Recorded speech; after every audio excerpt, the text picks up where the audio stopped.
republic for which it stands, one nation, under God, indivisible, with liberty and justice for all. Thank you, Amy. Thank you. Citizens' comments. Yes.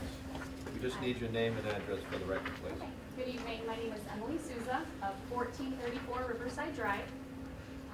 I'm here tonight to voice my concern with having to cut the middle school spring sports.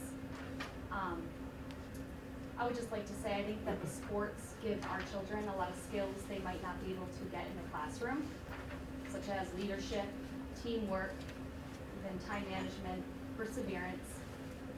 I also know that our students are held to a high level of standards, so I would imagine this might decrease the number of behaviors that we see while also improving their academics. My daughter is in 5th grade at the school, and she has a great support staff, a lot of friends, looks forward to coming to practice and game day. They all get in their jerseys. They're so excited about it. So for me to have to tell my daughter that they're not able to do that for her, as well as all the other kids in this community, it really breaks my heart. So I am just trying to say, as a parent, I don't know if there's something that you can recommend the parents trying, but we just don't want our children in Thompson to be at a disadvantage compared to other towns. We all want what's best for our children. So I'm just here to speak on her behalf, to see if there's something else you can suggest. I know it's not something that anybody looks forward to doing, but.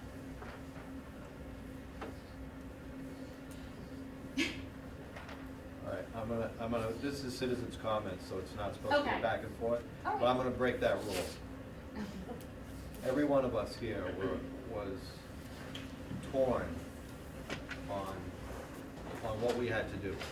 We know we want a safe school, we want the security, but we also see the need for the sports, the field trips, the extracurricular kind of thing. We went to the Board of Selectmen to try to get help, and that did not work. So what I will do, if you can help, there's going to be a Board of Finance meeting coming up. If you can go to that Board of Finance meeting with support and express that at their citizens' comments, I will ask the superintendent to write another letter to the Board of Finance and ask for some help. We don't have the money in our budget, it's just, we can't do it. But if we get some help from them, we'll be able to reinstate the sports, and that's what I'm hoping. But just us going to ask may not work, but we need the support of the parents and teachers and anyone else concerned to go to that meeting and express just what you said, Thank you. okay? Bill, Amy St. Ange, First Selectman, 139 Riverside Drive. It is going to be on the Board of Selectmen's agenda for next Tuesday, if you'd like to attend. It is something that got put back to the Board of Selectmen, and we're gonna revisit it and discuss it again. If you could resend us the information about what is being cut, so that I have that for the board members, I would appreciate that. Okay, we can do that, thank you. What time is that usually? Tuesday at 7 p.m. Thank you. Other citizens' comments? Okay. Thank you, Emily. Committee updates. We did not have a budget subcommittee meeting. So, we did have a security update. And what I'm gonna ask our first selectman, I'd like to invite you to another executive session with your board to learn about what the security is doing. Okay. So you're up to date on it, and I know you support it, and we just need to, so we're all on the same page. So I'll find out what your schedule is, and I'd like to plan another executive session meeting, just for the purposes of Ben, Barbara giving us an update, okay? I appreciate that, thank you.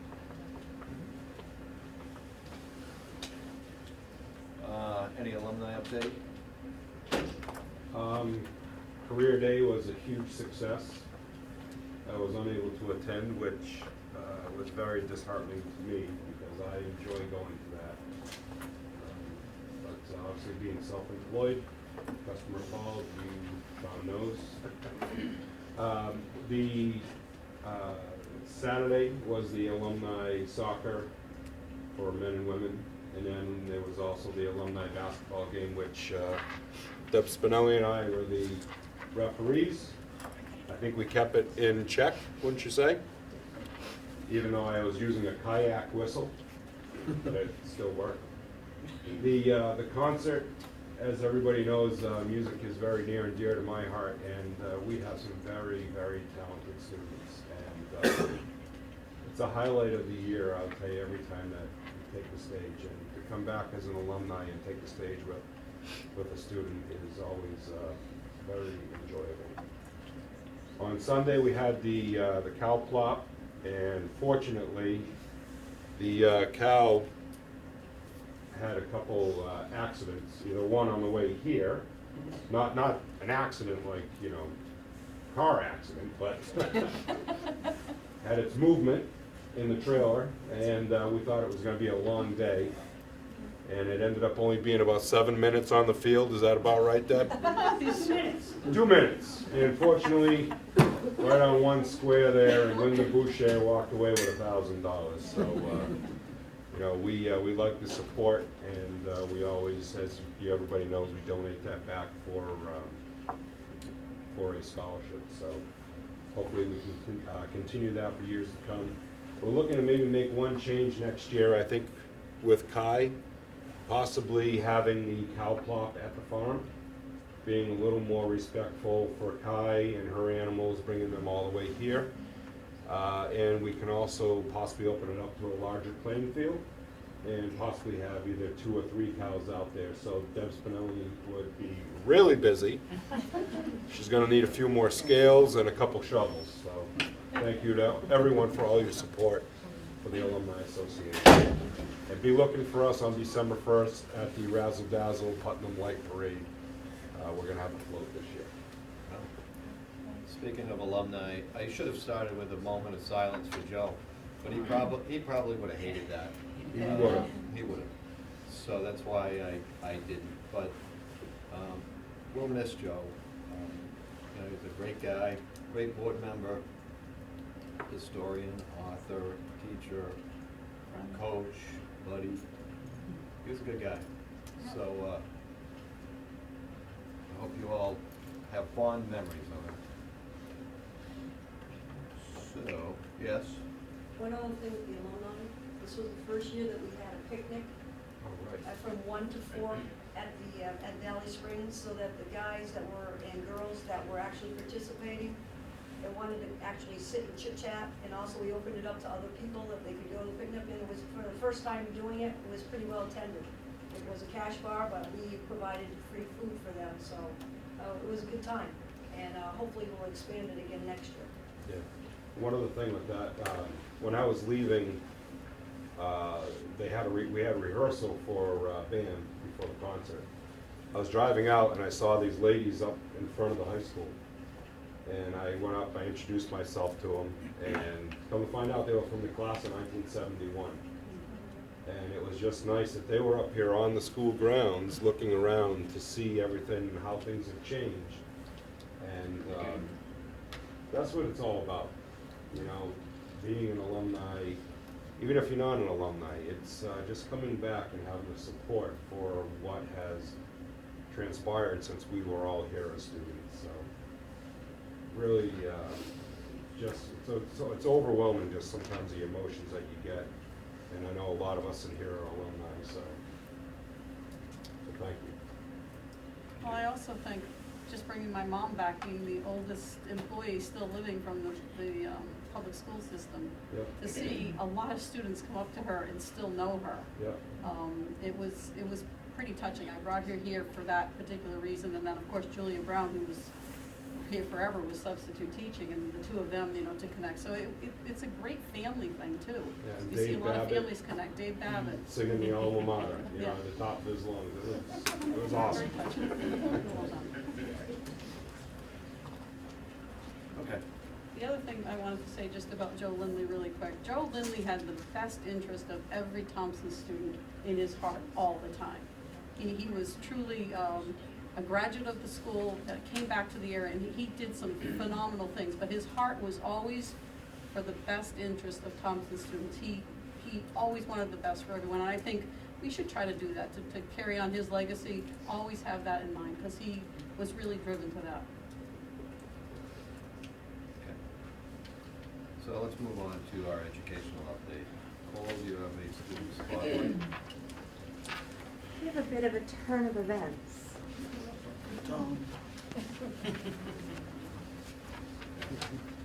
That's a familiar face. I saw her in the paper. You can't just present yourself.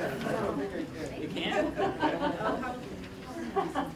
So it is my distinct honor tonight, Emily was unable to join us. So each month, Turtle Memorial High School Student Spotlight Program recognizes a student who's demonstrated outstanding achievement, character, leadership, attitude, and or contributions to the school and community. You're on camera. October's Student Spotlight honoree is junior TW1, you'll explain, Cole Kader. Cole was nominated by seniors Jonathan Bickelhoff, who happens to be here, and Channing Boss, as well as Paige Majorowski, all of whom noted Cole's enthusiastic involvement in many areas of school life. Paige says Cole works really hard with his academics, but makes time to give back to his community, which is amazing. Cole serves his school community in a number of ways. He is the modern music student conductor, the band assistant student conductor, the corresponding secretary of the National Honor Society, and a Board of Education liaison. He is also an active member of the leadership team, drama club, and music club. During the summers, Cole also volunteers at Day Kimball Hospital as a junior volunteer. When asked what motivates him to take such an active role, Cole says, "I am motivated by my friends, my parents, and the constant drive to better myself. I've always had a drive to learn more, and knowing that there will always be more to learn motivates me. Always trying to do better is something that motivates me as well." Of his plans for the future, Cole says, "I want to get my master's in nursing science to become a nurse practitioner. Once I have my degree, I want to work at a hospital in the city." Cole's message to his school community is, do not let other people define your self-worth. We are all unique for a reason. Be true to yourself. It's not worth living someone else's life. Don't let other people dictate or influence you. Know your self-worth.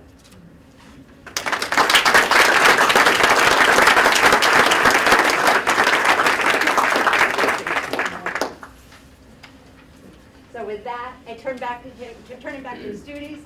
Thank you very much for sharing with us. Cole, you could also go into the theater. You made the greatest cowardly lion.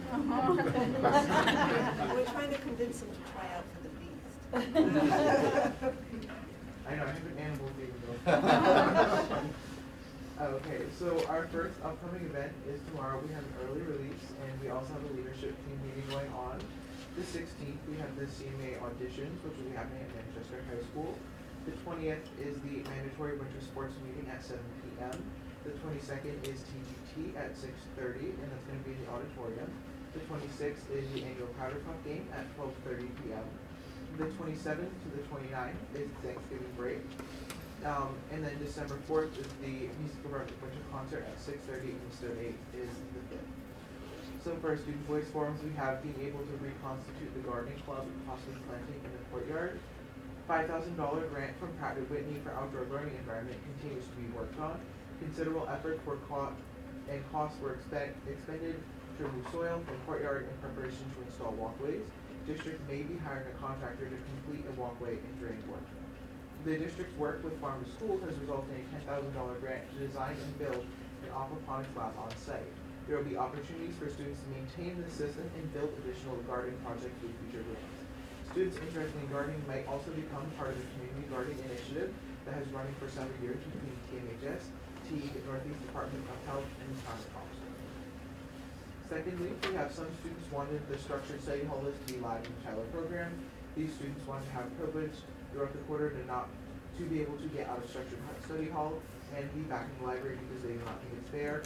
Some of these students can get the grade up that is under 70 within a week and keep it there for the whole quarter, so they do not want to be in structured study hall for the full time.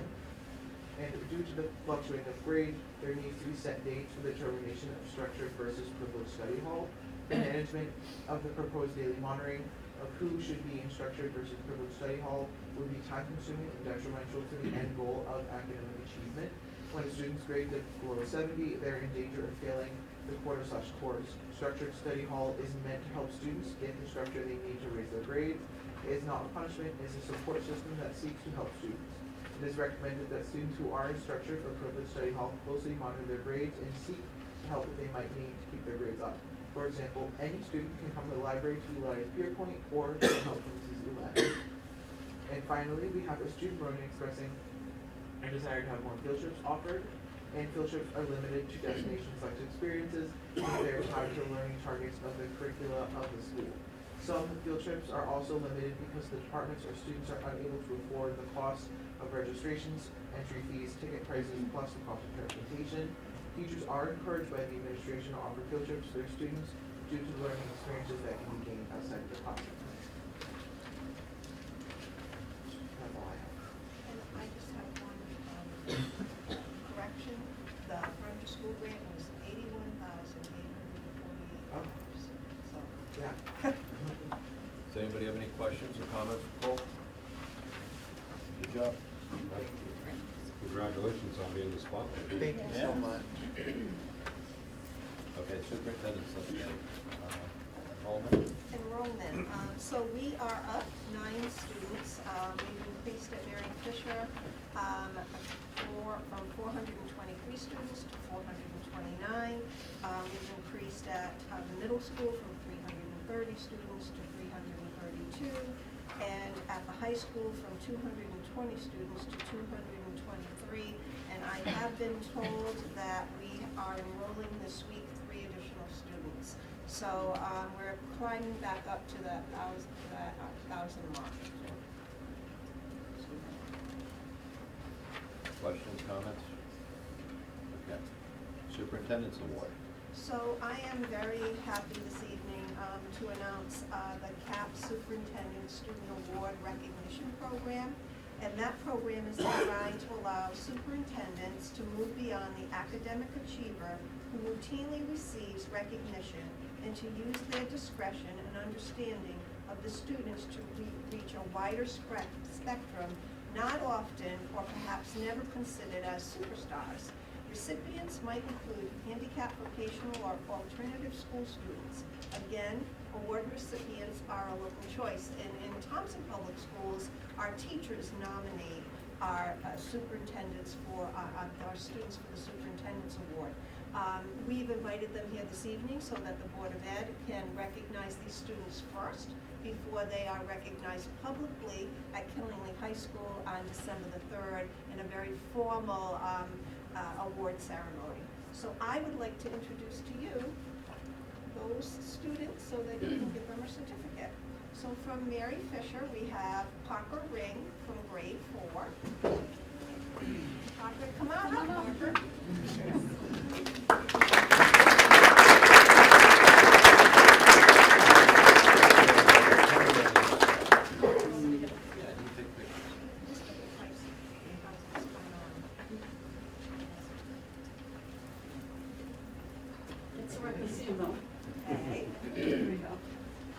Another student from Mary Fisher.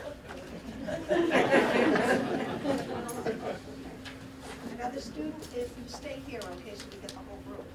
Noelle Smith from grade 4.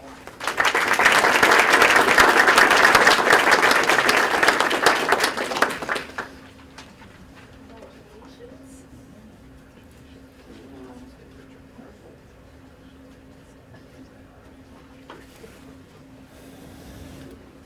At Thompson Middle School, we have Jacob Perry from grade 8.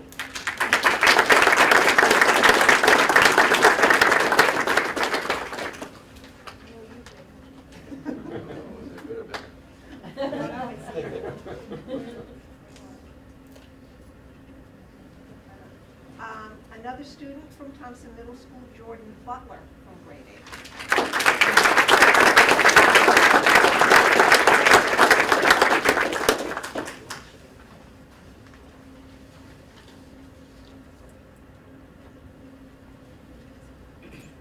At Turtle Rock Memorial High School, Jonathan Bingelhop, grade 12.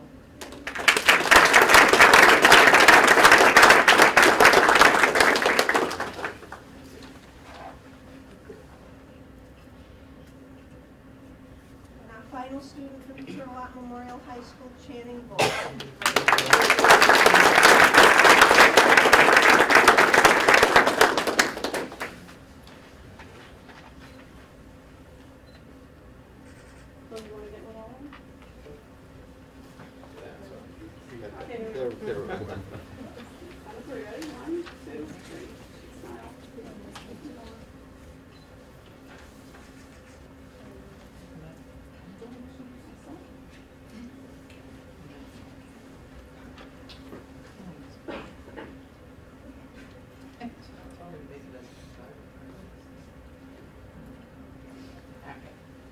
Parents, if you want to split up, you can close that, go for it. We get the superintendent, Mr. What's the end? Just for you both. There we go. Now we got the. Hey. Yeah. Phil, come over that middle again. There you go. Perfect. 1, 2, 3.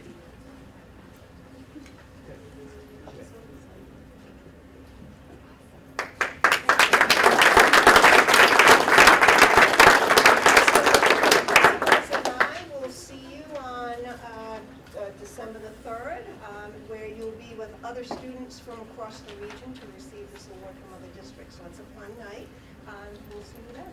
Can I add just a quick note? I want to thank the parents, because behind each one of these kids is a very successful family and parents. So all of you here, which I've had many of you, all of you, and I can tell you firsthand, what a great group of parents. So thank you for your time and putting all that effort into your children.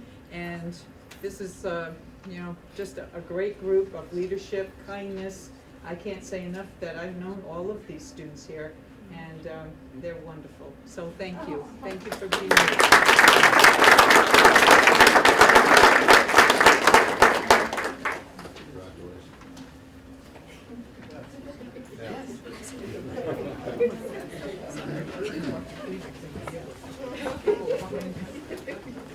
I know it's getting late. The rest of the meeting's going to be really boring for you, so you don't feel like you have to stay. Not you, Donna. I tried. This was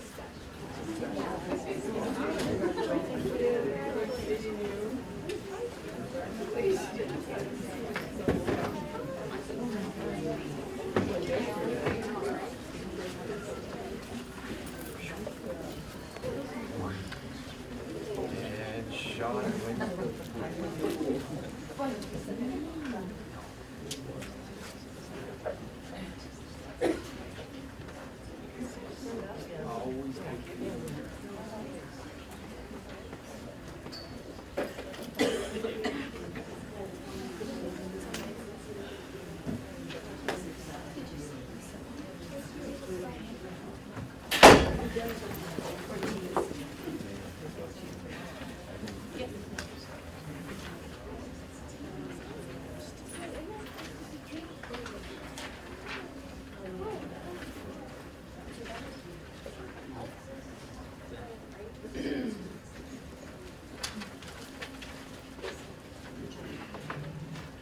okay. Moving on, we have a World Affairs seminar sponsored by Putnam Rotary. So, you want to introduce our... How would you want me to position this? That's fine, the way it is. Okay, so I'll start. I'm Lindsay Worcester, and I am a junior at Turtle Rock Memorial High School. I'm Robert Gadsby, and I'm a senior at TMHS. And together we were the representatives from Turtle Rock to go to the World Affairs Seminar in Waukesha, Wisconsin at Carroll University. So The World Affairs Seminar this year was called The Promise and Perils of Social Media.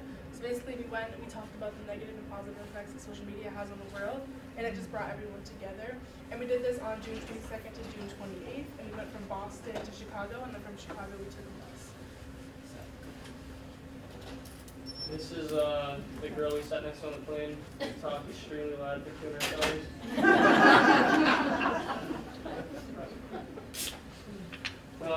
Yeah, this is just Carroll University. This is what it looked like. It was really old, and right over here there was like a ancient Native American burial ground. People also not to walk too fast. I don't know how to leave them or not. Okay, so these are. Okay, so when we got there, we had like an opening ceremony. When all the representatives walked in with all the flags that you can see of all the nations that were represented. So I think there were like 50 or more nations represented. There were a lot. There were 300 student delegates total, and we were all split into groups of like 10 to 20 with a facilitator. Yeah, they all like, the kids from the 4 nations, they all walked in with their own flag and went to the town. It's very cool.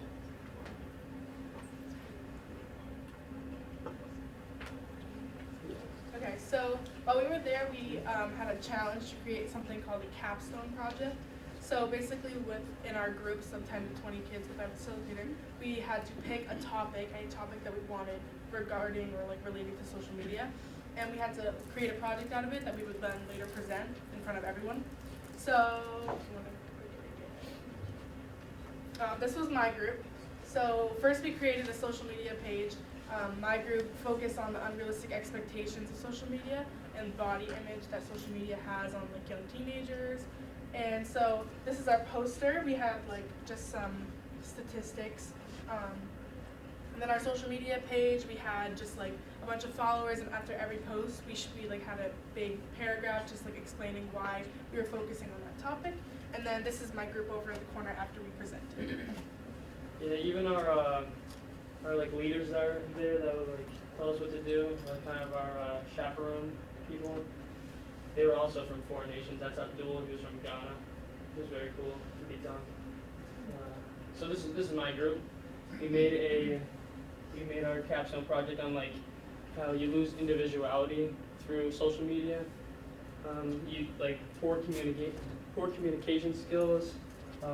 Also like addiction to social media. We took a poll and we had like 180 people, and some people had it say that, because you can check on your, like if you have an iPhone, you can check the hours a day you're on a phone. Screen time. Yeah, screen time. Some people had 12 hours a day. A lot, like the average was like 5 hours.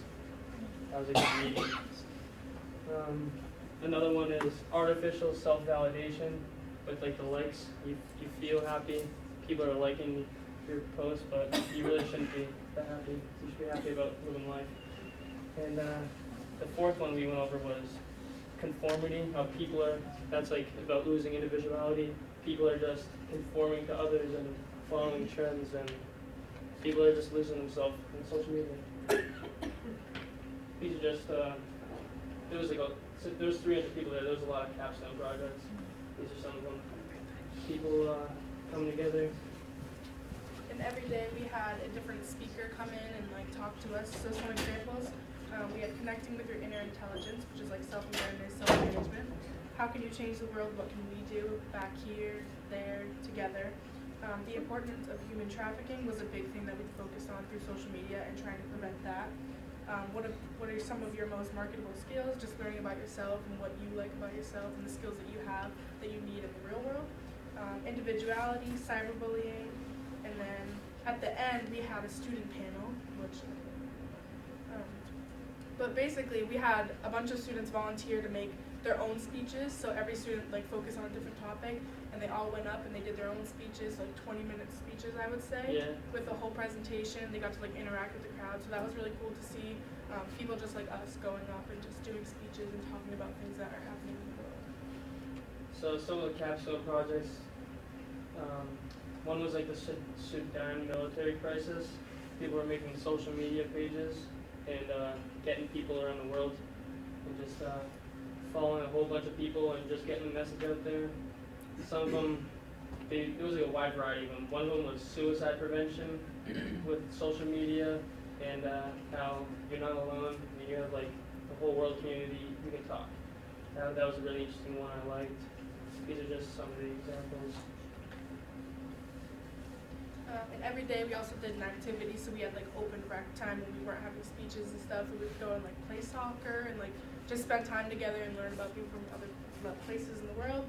One of my favorite activities was called Take a Step Forward, Take a Step Back. This is where everyone, the 300 delegates, we all lined up in like a huge line, and we had our speaker out in the middle. We were like in the middle of the campus, and he would say, take 2 steps forward if you grew up and you had both family in your home, like all your family lived with you, like stuff like that.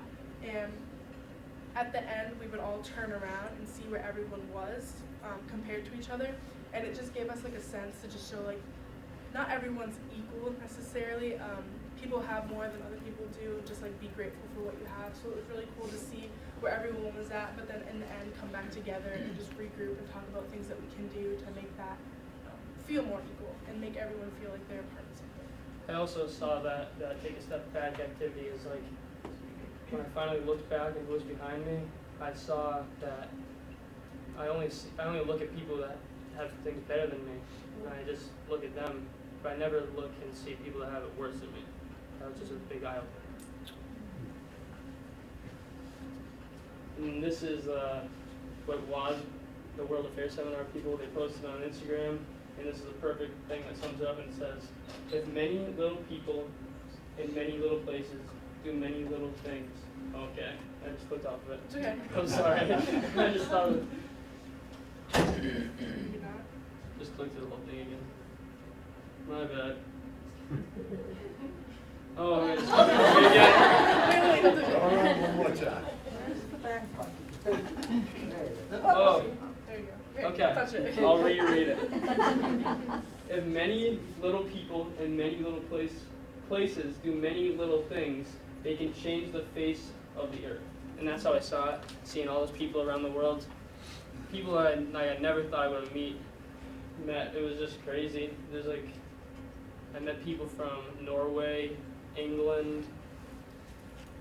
For some reason, people I was hanging out with, there was like 3 people from Nigeria, 1 from India. Yeah, those are the people I hung out with the most, and I really found out a lot about Nigeria. It was crazy. There's a lot of people from Nigeria there. They talked about it a lot. Very, very different. They said they liked it, Nigeria better than the United States. It just felt like more home. It was kind of weird to think about. Yeah, overall, I would just say we made a lot of really good friends that I don't know about Robbie, but I still am in touch with. I have someone in Wisconsin that I'm actually planning on going back. So, really good experience for us. And then I would just like to give like a huge thank you to the Rotary Club for sponsoring us for that. Some things like that we get to do that like just make us feel loved. We really do. It was a great opportunity, so we really appreciate it. I would also like to give a huge thanks to the Rotary Club. And just one last big thing I took from it was dorm life, because we spent like 6 nights there. It was pretty nuts, hanging out with the boys every night. We were playing a game called Sting Pong. If we messed up in ping pong, they just throw the ping pong ball at our bare backs. It had like huge welts. Yep, college. There you go. It was enjoyable. And also a big thank you to Mrs. Pratt. I know only one of us was supposed to go in the beginning, but we ended up both being able to go because she ended up going and talking and being able to send both of us. So thank you to the superintendent, thank you to the Rotary Club, thank you to everyone. We really appreciate it. Yeah, thank you so much. I really appreciate it. Thank you. Thank you.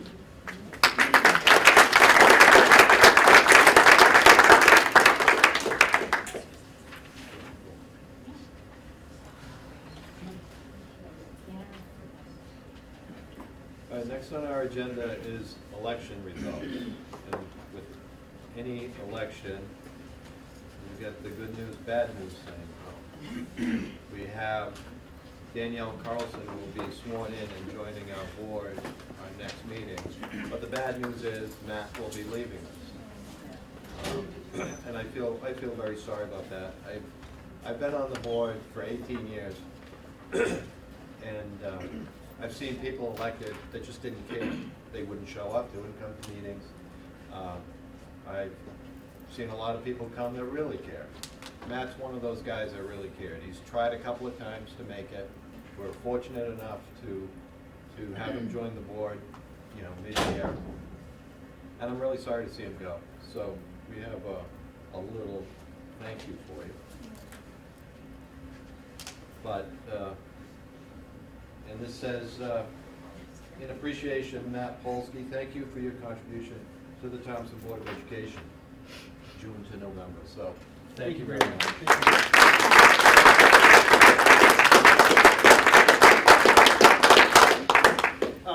Thanks. I wrote, I guess this would be a good time to say what Go right I ahead. wrote. I'd like to take a moment, thank the board for making me feel comfortable and an equal participant as a new and ultimately temporary member. It was an honor to temporarily fill Joe Lindley's seat. I have confidence that Danielle will do a great job working with the board in the ever-continuing effort to make our school district better. And finally, a note to the voters of Thompson. The 9 people that sit at this table are here because they care about the district, its children, and staff. They're here because you elected them, and they represent you. So please work with them and not against them. They're members of the community. They have as much interest in spending your money responsibly as you do, and there's nothing to hide. There's nothing hidden here. And I appreciate having served even for just a short time. Thank you, Matt. Thank you. Okay, graduation survey results. So if you all recall, last month, we talked about setting a graduation date because of the new regulations that we can set a date regardless of on the 180th day or beyond, and not have to worry about make-up snow days for our senior class. So we did send out a survey, and the survey came back, and most of our parents actually answered this survey. We had a total of 117 responses, so we put the survey out to everyone at the high school, all parents at the high school.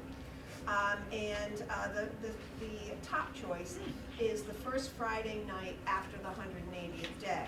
So the on or after the 180th day, which would make it the very last day of school, because we've already had one wind day, which was on, so our last day of school, or the 180th day, would be Friday, June 12th.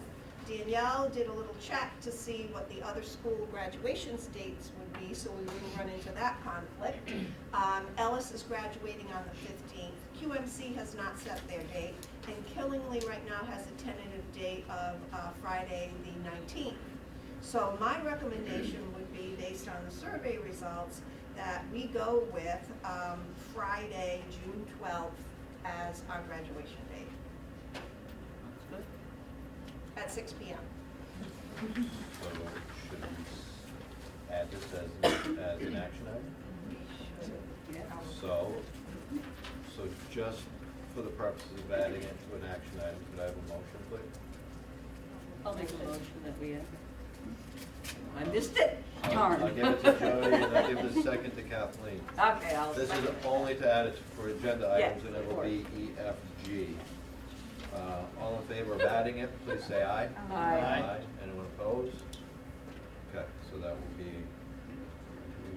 So are we going to, and then I guess it's up for discussion when you get to G, but is it going to be traditionally that it'll be the Friday night after the 180th day of school? Because I know that was something you talked about last month as well. Can't we just set a standard so everybody knows it's whatever the Friday is after the 180th day of school?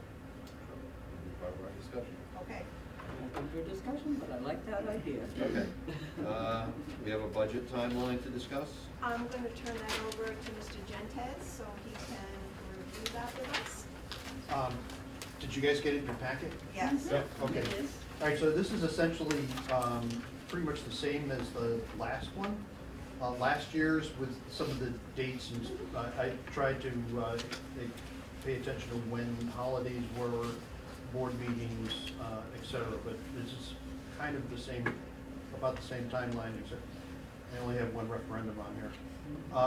So for, starting next week, there'll be informal strategy meetings and budget guidelines that'll, we'll work out with the superintendent and the administrative team by December 9th, internal district completion, and by December 16th, the preliminary budget will be entered into Munis.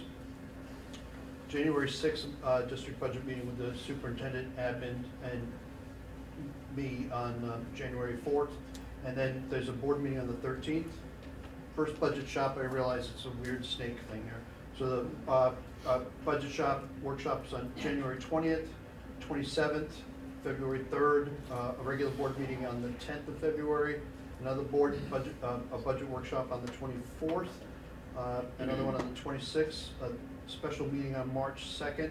Again, I'm just trying, we haven't gotten a calendar from the Board of Finance yet, so we don't know exactly when they're gonna require to have the budget in.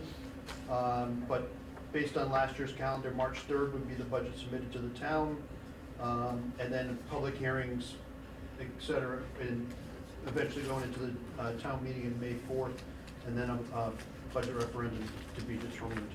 So again, if you look at those dates and see if I'm missing anything, and see if I had anything end up on a Sunday morning or on President's Day or something like that, I think I tried to make sure that didn't So conflict. Bob, then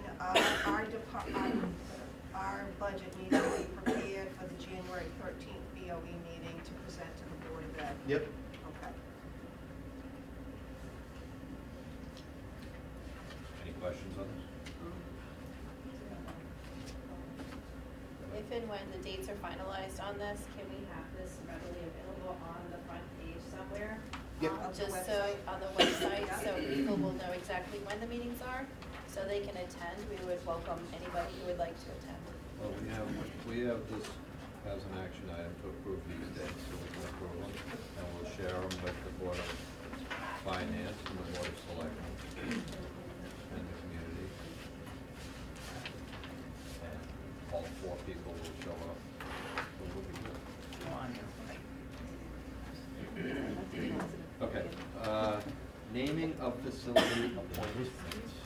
So, I went back and did some research on the policy for naming a facility, and, we do have a request, for a reading garden, and the reading garden at Mary Fisher, not named after a teacher specifically, but as part of that reading garden, they'd like to put a bench with a plaque that kind of dedicates the bench to a deceased teacher.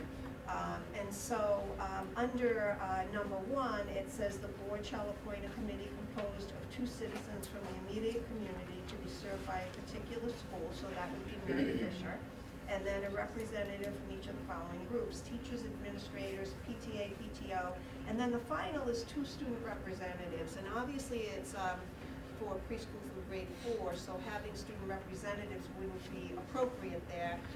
Asking the board, what would you like me to do as far as, do you want me to ask someone from the high school, or do you want us to replace that with some additional adults?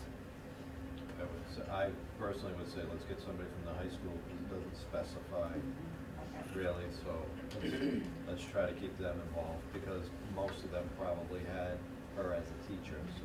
Okay. I was gonna say, could we specifically find 2 that had her as a teacher? Well, I just think the input would be better. Yeah.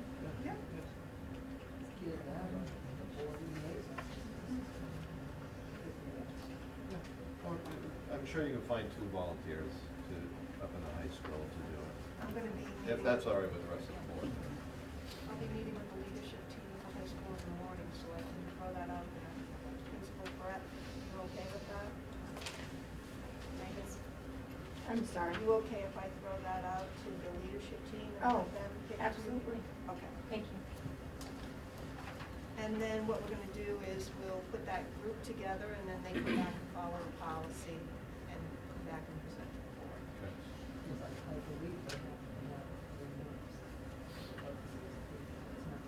see, I'm just a little confused as to how this really applies in this case.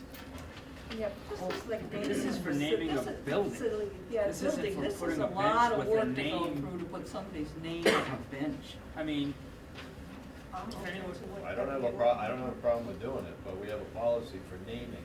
But Right, this but the is naming naming is a new facility, construction. new construction, it's I not think putting a bench out The there. intent was naming anything, because we would talk Okay. about naming the gymnasium, naming a restroom, naming anything, naming a hallway.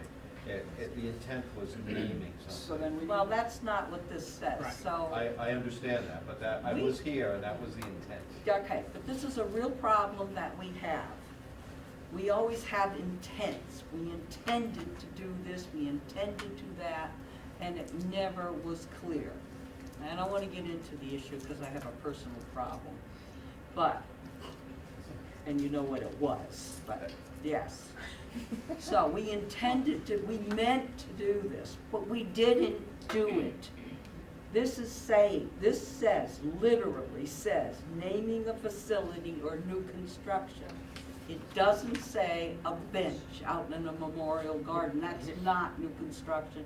That's Yeah, not a again, facility. I said I don't have an issue with it, but. Right, I that know you was- don't. Here's the So, problem. this would not pertain. You're gonna get a committee of 5 or 7 people together to name a bench?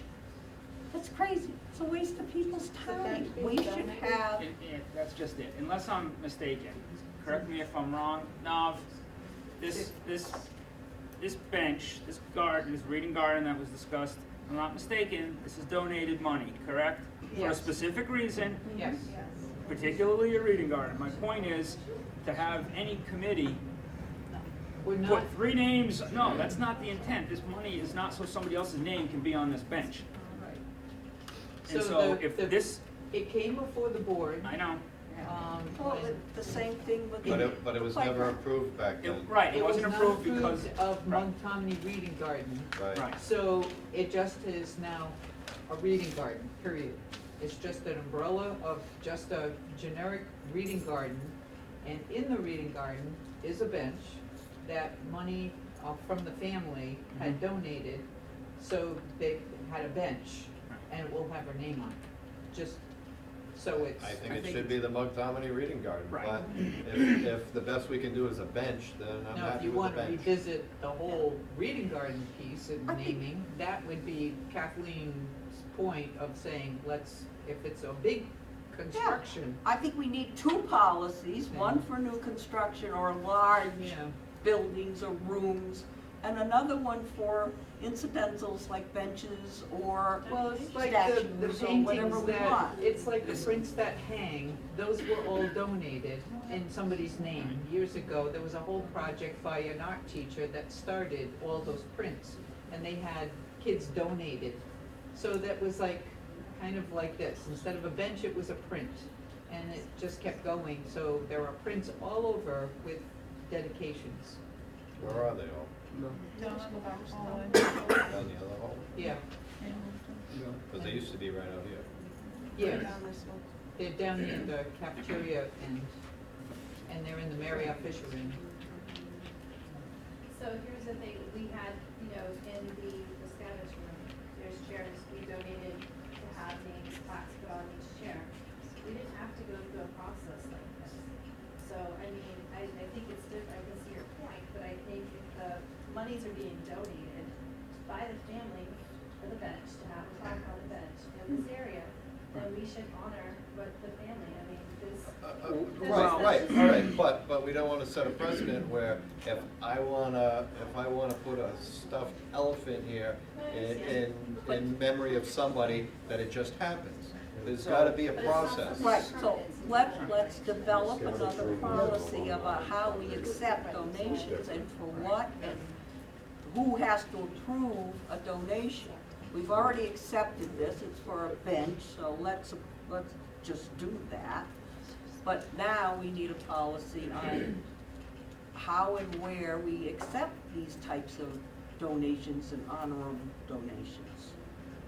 Well, policy committee before the. I was just gonna say, this is something I think that we have to revisit, because we've had this conversation a number of times, and there's, you know, a lot of different opinions, but I think we do, I hate this new subcommittee and that new subcommittee, but in this case, the idea, I'm wholly against naming things after people, personally, because, you know, Mary R. Fisher, she was great, but what about the next person that spends 85 years here? And the next person, and the next person, and so I'm completely against it, and I've said it before, I think it's time to maybe find somewhere that we put a permanent, this is where your name goes. You've been great, you've been here your whole life, awesome. Here's your picture, here's your plaque. And if a family wants to donate something, we also have a committee that then says, yes, we can accept this, but we have some criteria so that it's not just at the discretion of 3 members of a subcommittee or whatever board. You know, again, no elephants, whatever, but we have some criteria. But I think, you know, it all can fall under naming. We just need to revise this policy to be, here's how we approach this. Yeah. So. Okay. Well, but it needs to be revised. Yeah, Okay. it's just all encompassing. It's too late that's now. my- We've that's my accepted the opinion. money. Right. Yeah, and it's a bench. So we can be- So can the bench be put out in the garden, yes or no? But I think then the question is, Yes. well, how do we do that? We pick it up, we bring it there, we place it. Tom, you know, I agree But there's no 100%. policy, put it there. That's my question. No, there is a policy, we just have to be careful how we do it. There is That's a all I'm policy. saying. Well, this one needs to be I just heard there was revised no to policy. incorporate that type of small donation. If there is no policy, is there a policy for small? No, there isn't. I don't know. I don't know. So No, I, this you know, isn't just it. hate setting If precedents. there is, There's no that's not it, policy. right? Okay. I'll look it up. Understanding that, if I you- agree with you. If you're building something, that's new construction. If you're building a garden, that's new construction. Sure, the garden So, is. Right. So But it's anyway, putting the bench we in the just gotta be garden. careful on how we do it, that's all. Where's the bench? Let's put the bench I'll out. put the bench. Put a brass I know, board yeah. on it. People,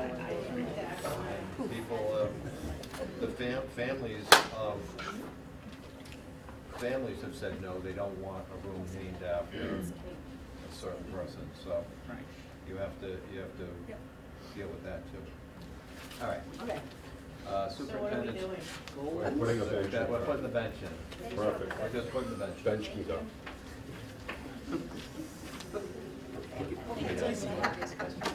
I wanted to bring that up. Okay. Superintendent goals? Every year I bring forward my goals to you, this year just a little bit late. But really I had the good fortune of meeting with the BOE subcommittee for communication. And so because that is a big focal point of that particular subcommittee, I thought that that should be my very first goal, improve district-wide communication and collaboration with the BOE subcommittee. So using social media and Untitled school messaging system to highlight district activities and budget development. And I've been getting a lot of help from our teachers around that, especially if they've been doing things in their classroom or there's special awards. They've been very good, the principals as well. Very good. If I'm not able to make it, they give me, pictures and a little write-up so that I can kick it out there on Facebook and Twitter. We get a lot of likes, and a lot of people are looking at that. And I thank Thompson Proud and the Alumni Association, because they usually take that and they share it. Our principals take things from Twitter and they kick it out on their social media. Our teachers who have their own, not confidential, but restricted Twitter accounts with their own families, they also post those things as well. So it is getting published and out there. Secondly, one of the recommendations was to, write a monthly column to the Thompson Villager. I didn't speak with that editor. He did give me permission to put in an article, so one did appear in this last week's Villager. And then just making sure that we're increasing some radio presence on WINY. Usually I'm only on the radio primarily for budget season. But this year, we were on the radio for the alumni, and there's gonna be other opportunities. I know Harrington Health is looking to do a spot on WINY and is inviting myself and some people, Mr. Jones, you don't know that yet, to go on the radio for your first time. To talk about the relationship and partnerships with Harrington Health, and I expect that we'll have more opportunities as the Farm to School grant gets moving along to promote some things on the radio, so I'm looking forward to that. Developing district promotion committee, so I'm going to try to develop a promotions committee with teachers, parents, and maybe some students to try to figure out other ways to promote our district, and more importantly, promote our district in a light that also supports our funding. And that's important. And then promoting our portrait of a graduate. I have one session tomorrow with student leadership, and then the core team will meet to analyze all that data. We are scheduled to come before you at the December meeting to tell you what the top items that are on our community's mind around what our students should master by the time they graduate from Turtle Rock Memorial High School. And this is a K-12, pre-K-12 type of initiative. So I'm looking really forward to that, because then there's a whole campaign behind Portrait of a Graduate, and then we build a new strategic plan from all that information that we've gotten from the community. So that's good to kind of bounce us into a lot of other social media around school improvement, those kinds of things. And then improve the use of student assessment data district-wide. One of the things I'm trying to work with our principals on is to refocus ourselves on assessment data and really looking at and breaking down and analyzing that assessment data to look for the gaps in our student learning, and then be able to focus instructional practice on those gaps. And so I'm working with the principals, I'm holding them accountable, obviously, to really look at student data, make sure that the principals and teachers are using data analysis tools that CSD actually has, that they might not be familiar with. And there's a new early intervention tool that they're rolling out that Ian is going to in-service all the administrators on, and then hopefully trickle down to the teachers. But you can look at it, and it's a dashboard that can actually show you visually where students are at risk. And that information is important, because then we can develop programming around that to support kids. And then provide teachers and administrators with more professional development to better understand the use of data in the classroom, especially around response to intervention, and then schedule data presentations and updates for the BOE, the teachers and the parents.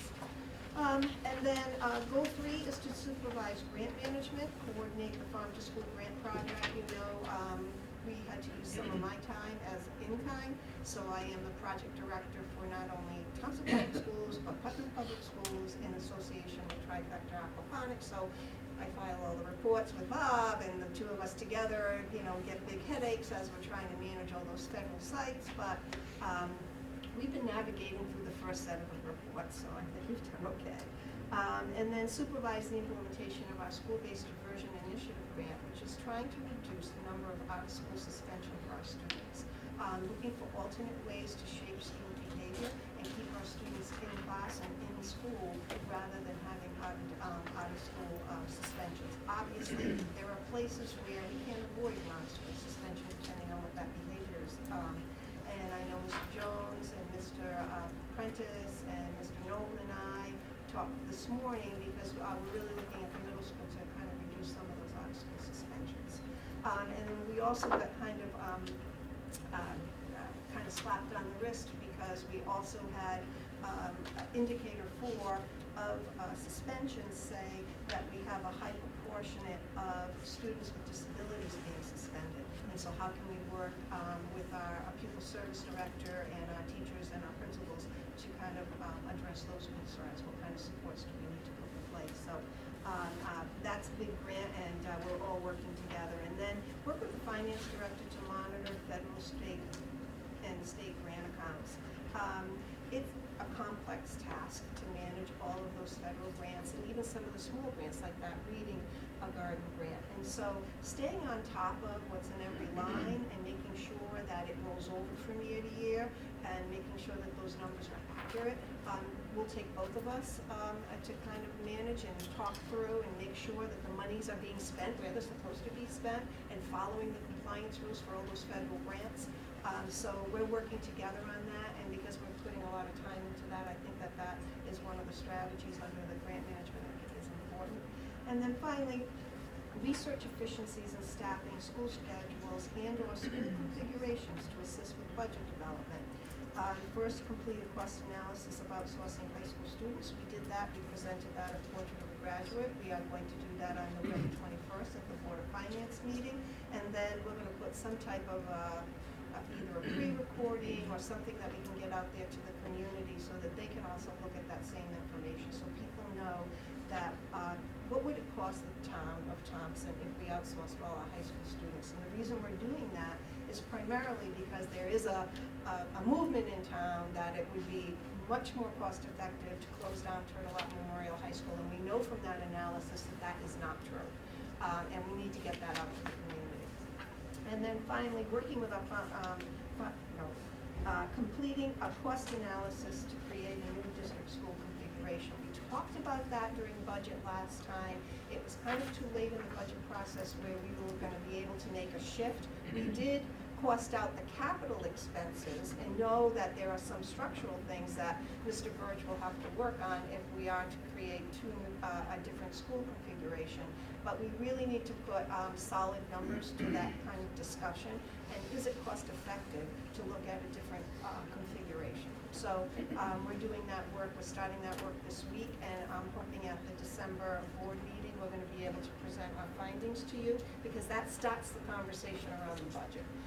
So that's what we're going to be doing over the next month, looking at different configurations and whether or not it makes sense to change what we are currently doing. And those are my goals for this year. Each different director and principal have their set of goals, and I didn't want to, get into, piggybacking on any of their goals. They're working on those independently, but everything ties together. Sure. Do you have any questions about these? Jody? Well, I have some comment. Hang on a minute. Okay, Jody? I'm sorry. That's all right. Just on goal 2, clarification, I guess, for me. Talked about gaps in supporting the kids at risk. Is there going to be any monitoring to show where it's challenging the brighter kids so they're prepared for college? So the key word is student growth, right? And so even students who learn above grade level or have gotten high scores in some of those assessments, you still have to show growth of those students from year to year. So it's individual, not grade? Correct. Yep. And so that's important to know, because we need to push those kids that are at the other end. And, we've been doing a lot of work around it, increasing AP and college credit-bearing courses at the high school. And Principal Corrett and her team have done a really nice job with that. Even the virtual high school classes that we've been able to challenge some students, but yet there is still more that we can do with that group of students, and so we need to work on student growth. Okay, so we do have a solid benchmark that we're going, my question is the same thing here, similar. We have a starting point that we can monitor or assess this growth and. Correct. Okay. So every student has that, obviously their score, and then we have a district target. So you can remember, and this will come up again, since we're an alliance district, we have certain annual targets that we have to hit. Okay. And so that's the benchmark. And then, of course, individual students, we want to look at their growth. Those students who are functioning, above grade level, are they growing every year, or are they remaining stagnant, which is a concern as well. I mean, I like it that these goals are quantifiable, that we can, we're not, I mean, they are quantifiable, we can see the results. We can see results, we can measure results as well. Right. If I'm not successful in completing one of those goals, you'll be able to know pretty well. Okay, great. And if there's anything else, if I've missed something, I'm more than happy to add. Well, that's the only problem with voting and accepting them tonight, because we haven't discussed them. We don't know if we should add something or tweak something. And I don't know, when we come to it, we could table it if you want, we could accept them, we might we might modify at a different date. Yeah. But up to you when we come up to the action item. And I'm gonna still work on these regardless, so Yeah. if you wanna add, it doesn't matter. Right. No, I think these are good. I just don't know the feeling of the rest of the board, if there's anything else they'd like to see. So we can discuss it when we get there, I guess. Okay. Removal of textbooks. So this is something new.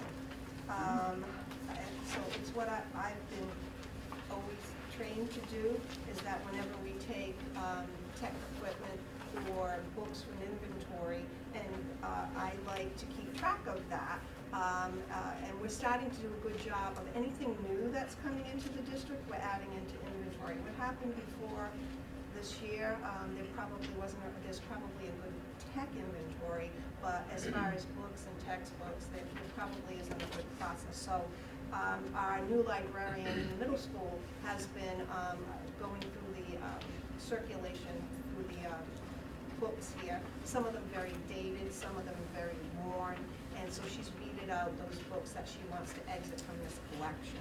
She's going to allow students to take them if they would like. However, if they're not usable or they're really worn beyond use, then she's just going to discard them. Mr. Birch is going to discard them appropriately. But we wanted to let you know and let you start to see what we're weeding out of the inventory and what we're moving on. So we're going to do this anytime we have any textbook turnover, curriculum, or any time that we're upgrading the library. But these books, I saw them. But if you have a book that's just damaged or ripped or falls in a puddle and you want to throw it away, you're not going to bring this to us, are you?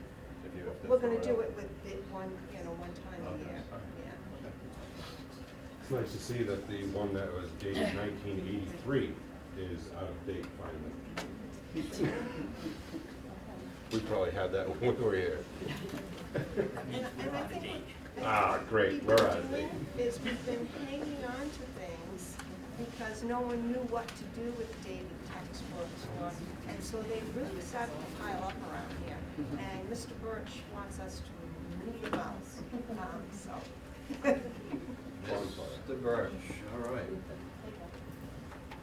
Okay, so that's another action item. So let's move to our administrator reports. Mr. Jones, I know you don't feel good. You want to go first so you can get out of here? Entirely up to you. No, you go first. Okay, thank you. Currently in special education department, we have 203 students of our 984 that have IEPs. That brings our total to 20.6% of students with IEPs. In terms of out of district, we're holding firm at 25 students out of district, of which 6 of our students are in the Bradley School Windham County program. In terms of that program, students are going out to the Unified Arts classes, and now they're going out to content classes as well. And I think that's important to note, is that this program is brand new. We're going into the second quarter, and they're already going out to ELA, math, science, social studies. So kids in the program are doing very, very well. We're going to be holding our first unified sports practice. That's on November 20th in Marriott Fisher Gymnasium from 2 to 4. And we're also looking to partner with Koinonia to offer an aquatics program for our students in life skills. We're looking to have a weekly program where we're taking our kids to the pool for a life skills activity. Any questions for Mr. Jones?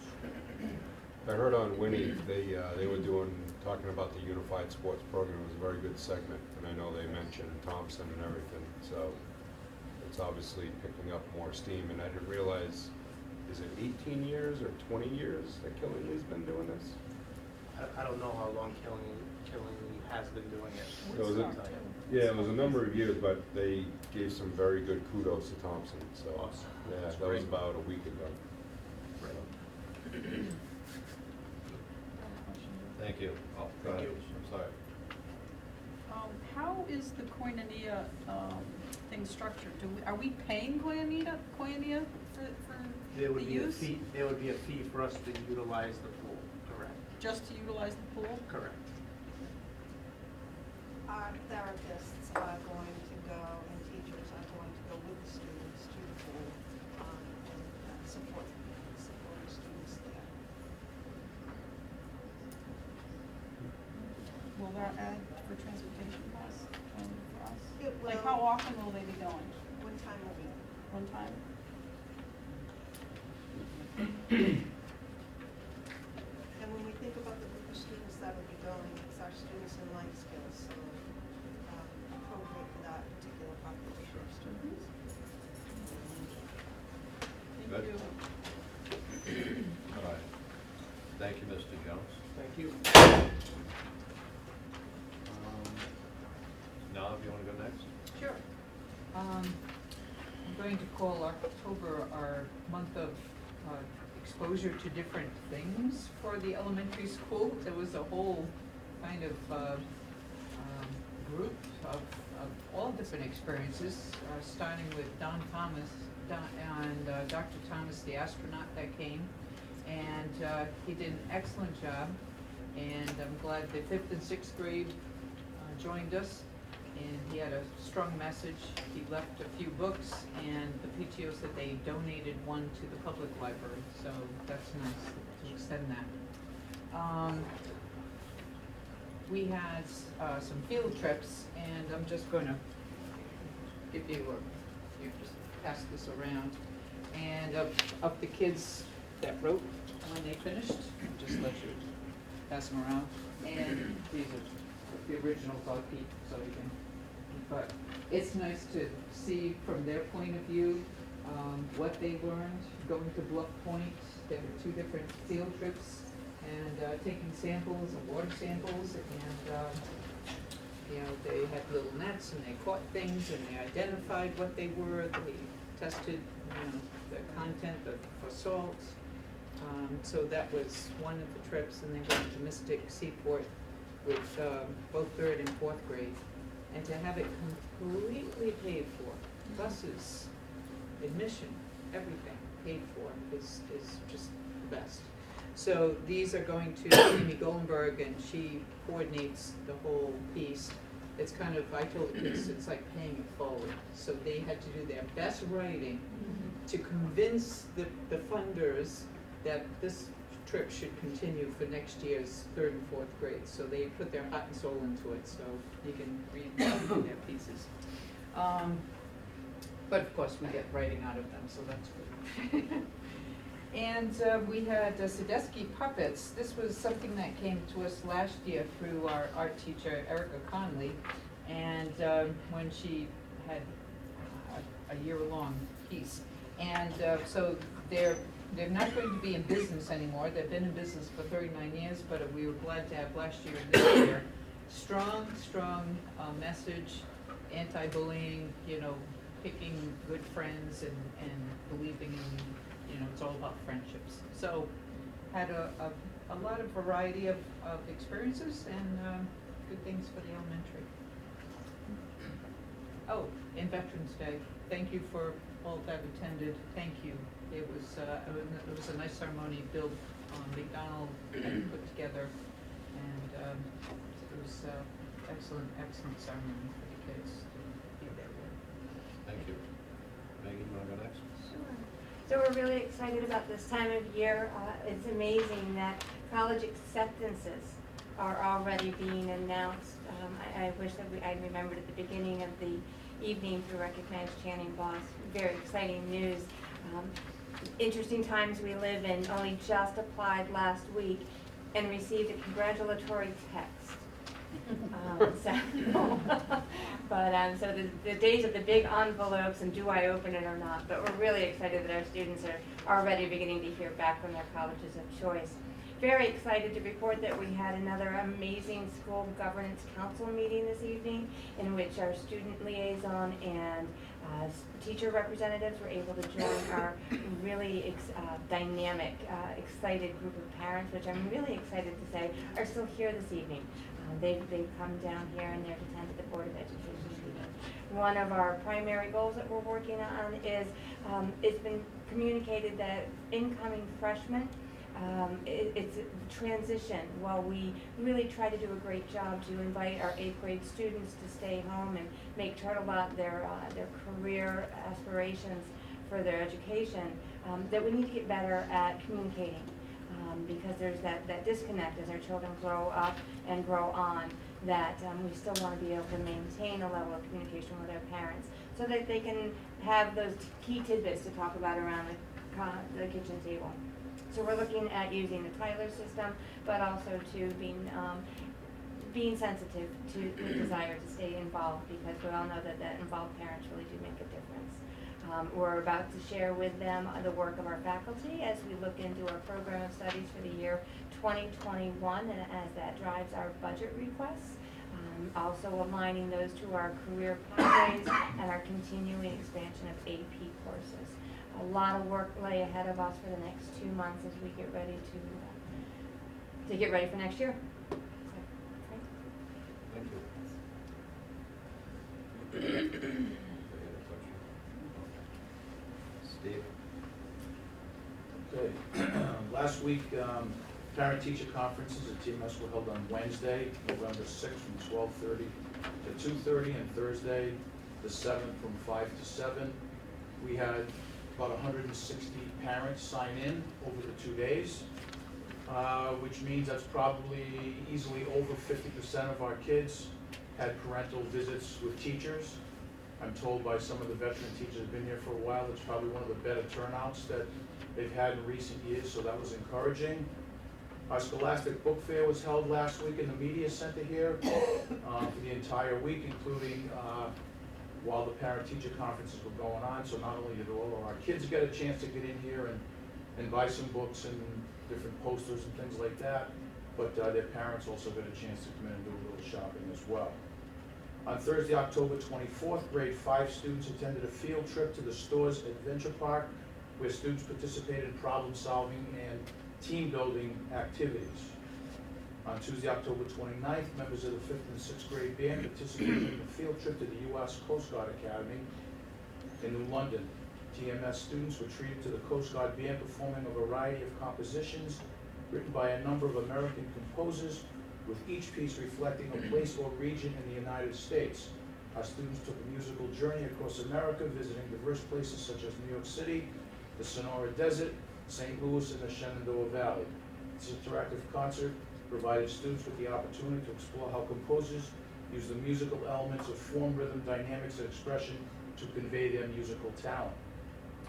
On November 8th, TMS observed the Veterans Day holiday with an assembly program focusing on recognition and appreciation for all of our veterans and servicemen that have committed and sacrificed so much for our country and our freedom.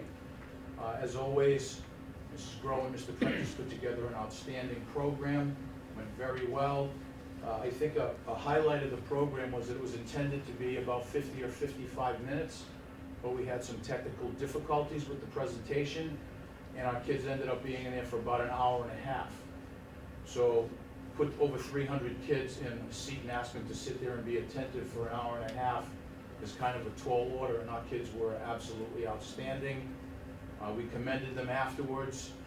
They were courteous, attentive, and they were just absolutely, for that length of time, a great audience. So we're very proud of them as an audience on that day. Athletics tryouts for winter sports begin on the 21st.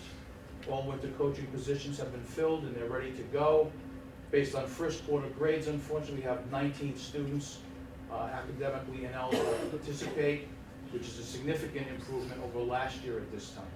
And we have also, Larry and I have met with all of these students. We've communicated with their parents, and we're in the process of scheduling meetings with their parents to come in and meet with the teachers and talk about academic supports and things we're going to put in place to get them back up to speed and get those grades up so they can participate down the road. Thank you. Deb, no sports. Steve already spoke about basketball starting next week. We finished fall. The middle school boys did make it to the tournament. The girls didn't fare as well. cross-country kids, we had one girl, Selma Dutram, finished, I think it was 24th out of 150 kids in the state meet, and another kid was 24th. So we had 2 kids that were pretty outstanding for the state. High school sports finished today with my loss to St. Paul's in the first round of the state tournament. So the high school is all done. Our parent-player meeting for the high school is on Wednesday of next week. Tuesday is the middle school parent-player meeting. Wednesday is the high school, and Thursday are physicals, in which we will start with tryouts for middle school basketball Thursday afternoon after physicals. And first basketball game for middle school is December 3rd.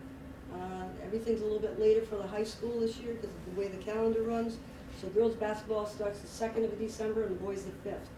So we've got coaches lined up everywhere. Cheerleading person for the middle school won't be able to really start until December, so there's going to be like a lag of a couple of weeks, but it won't be that big of a deal. They're only going to miss a couple of weeks. And she's an experienced coach coming in. So the only coaching position that hasn't been filled for winter is cheerleading for the high school. Sounds like Deb is now Deb doing Spinelli. it again. Go get him, Deb. Yes!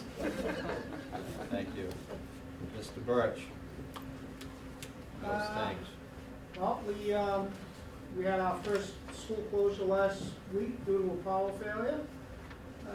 Came as kind of a surprise, we weren't expecting it, but we got through. Power came back on about 2:30 the following afternoon, November 1st. It took us a good part of the weekend to get everything back up and running again, but we were ready to go on Monday morning. We went through, our oil tank project is moving along at a pace that I'm not exactly pleased with, but it is moving along nonetheless. Next thing we're looking at is our roofing project, hopefully for next summer. We've still got to push with that. We did yesterday have a pretty productive day here in that we have switched over all of the lighting and most of the utility power for the elementary school and the middle school to emergency power. So in the event of a power failure now, this building in the elementary school will be fully lit. Next year, we are looking at doing the same thing to the high school and pretty much eliminating all of the battery-operated emergency lights. And in the process, we managed to shut off an 800-amp transformer, which should have some effect on the bottom line for the electric bill. Other than that, we are just going along. Things are good. So did we figure out why the backup generator wasn't working? The backup generator failed because it has a safety in it, which is a plus, and it was just slightly low on coolant. And unfortunately, at 11 o'clock on Thursday night, we didn't have a gallon of antifreeze in the house. Normally we do, but we didn't, so that's why the generator failed. I had the generator back online shortly after I talked to you the next morning, probably, I don't know, 6 o'clock, 6:30, the generator was back online. But house power didn't come back on until about 2:30 in the afternoon.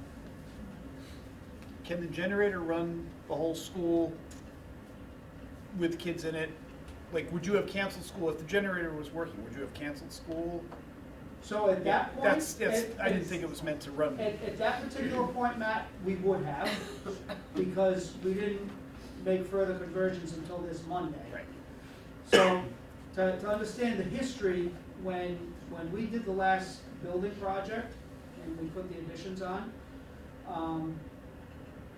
we got CL&P at the time to buy us that giant generator. The generator is big enough to cover pretty much the whole school. Yep. There's not much that it wouldn't do. Unfortunately, there was no money in the building project to put all of those systems on that generator. What we did, though, was we put the backbone in, so we put all the emergency panels in, even though all the circuits are not tied into those. And every year since then, we've added more. We started with the boiler rooms, we went to the kitchens, we did the high school gym, and now we've done most all of the elementary and middle school, and as I said, hopefully next year's budget we'll be able to get a lot more of the high school on. But it's big enough to almost run everything in the school.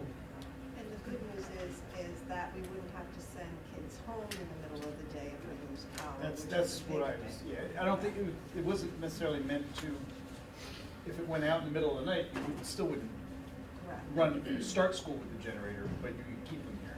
Right. That's, okay, that was my understanding. Thank you. Bill, the boiler in the middle school that had a leak, was it dismantled to find out if it was just the gasket? Not as yet, and that's why I didn't really elaborate on that. We do have a leak on one of the boilers in the middle school. All appearances are that it's a gasketing problem, and we can take it apart and put it back together again. But we won't really know that until we can get it apart and look at the sections. Some of you know we have had to replace sections of those boilers in the past due to thermal shock, but it wasn't cold. so there was no reason for something like that to happen. My personal feeling is that we're going to find that it's a gasket, because what we have found over the last 10 or 12 years is that those systems that have glycol in them, that have antifreeze in them, they dissolve the gaskets. The gaskets dissolve and they need to be replaced, and my personal opinion is that's what we're gonna find. We should find that out this week. Thank you. Two questions. One, when you say the school will be lit, like when you're talking about the systems in place and we could keep the kids here, does that include the infrastructure? In other words, would they still be able to continue learning the same way because the computers are running? And when you say it's Not lit, the same way. okay, that's what. They would not be able to. They would not be able to continue to learn the same way. I think that most of the network would be up. Whether or not the 110 volt power in the individual classrooms would be up, that I don't believe would be complete. Okay. But when I say lit, Yep. I'm talking about life safety. Right. Lights are on, Yep. because, we've had situations where we've lost power in the middle of the day.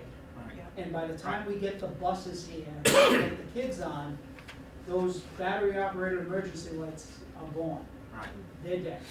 And then the second question is it the same generator that runs the kitchens? In other words, Yes. how was all the food? Yes. So we didn't have a problem with the No. fact that the generator, No, refrigeration, No, Lisa temped everything the following day. but it's the and- same generator that yeah, runs that as well? It is. Okay. Anybody else? Questions for any of our administrators? All right, thank you all. Good action items. Number one is the minutes of the October 15th meeting. Second from Linda, any corrections, omissions, deletions? Hearing none, all those in favor of accepting the minutes, please say aye. Aye. Aye. Anyone opposed?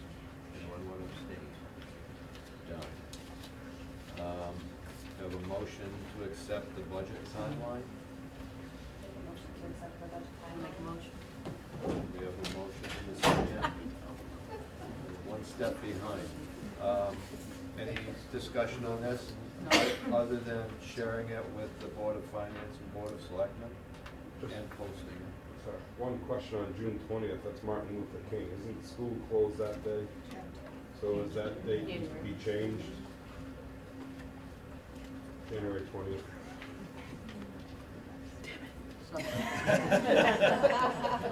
That was Jody's ESP. Right, Jody? Yes. I can't take any credit for it.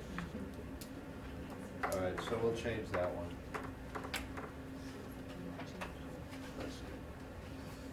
So you just amend the motion second to say what the change.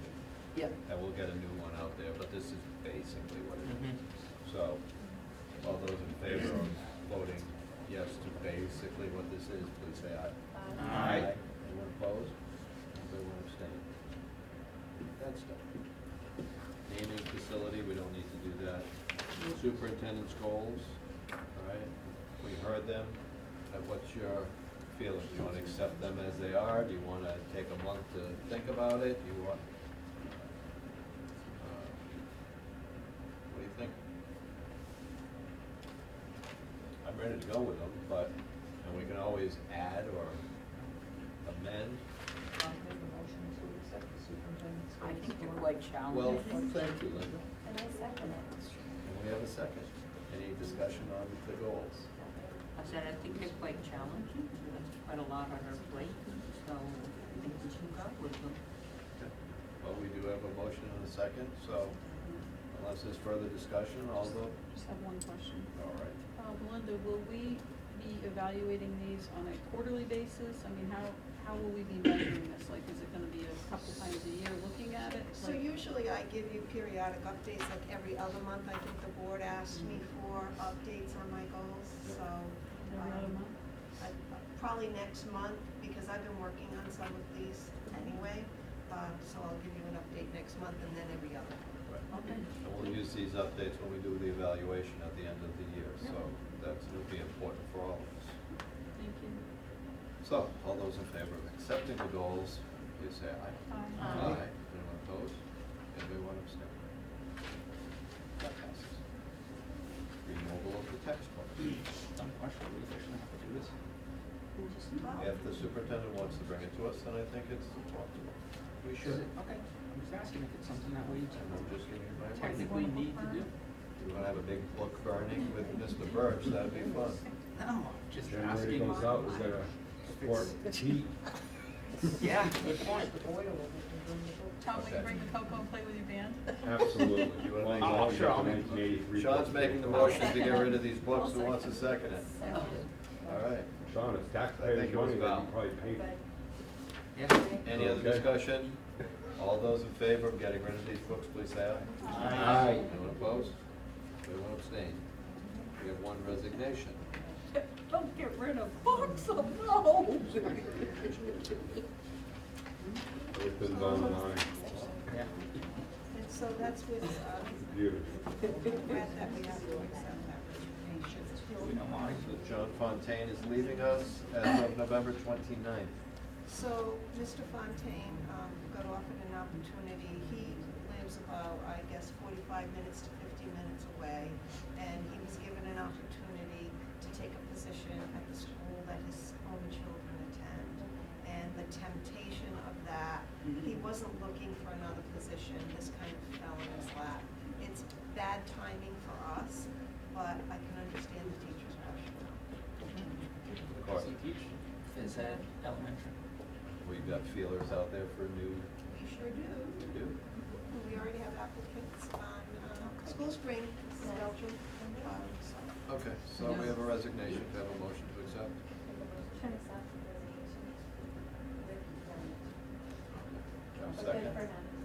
And Jody's got the second. Any other discussion? Yes? Sorry? How long had the previous phys ed elementary teacher been that he replaced? Like, how long did he work here? This new John This is Fontaine? 18 months, Yeah. about 18 months, and then how about the one before that? Short, but there was a reason for that. Oh, that's right. I remember that. It was a very short time. Yes. I'm only saying, I like consistency for kids, especially little kids, so when you're doing the interviewing, if you can be cognizant of that, like, I know people can't say, oh, I'm gonna be there this long, but we should try to look for people that are there a little bit longer than that. It's just a thing that I look for, because kids don't like a lot of change, and I think about my own experience here at the school, with an elementary phys ed person that was here for a long time. But you know what I mean, it's 18 months and then a new one again is, I just think we should try to Just not do that. most kids are out of elementary school, 5 years. I know you told like 7 or 8, but usually they move. You know. Okay, all those in favor of accepting the resignation, please say aye. Aye. Anyone opposed? Everyone abstain. Graduation dates. We have this year, Friday, June 12th, and possibly that Friday every year moving forward. So, for purposes of discussion, may I have a motion, please? I'd like to motion to open discussion to mark the graduation date first Friday. We have a motion. You second it? Okay, discussion. So I have no problem with this at all. I don't know what your feelings are.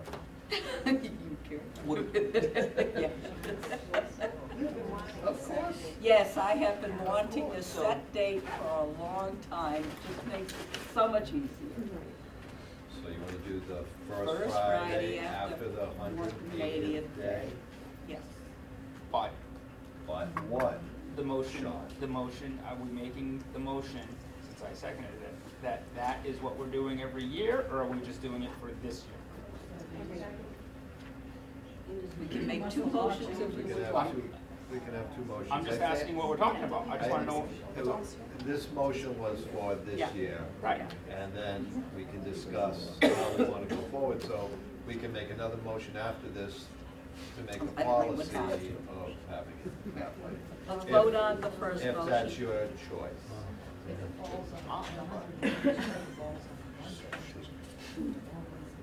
That is a long ways to go, but You did make the motion for this year's vote, so let's vote on that and then we can make another motion. well, I'm still discussing it, so we can discuss it. We can discuss it. But you have a good point. If it falls on a For this Monday, year, that point doesn't matter. The only thing is. You're right. I know.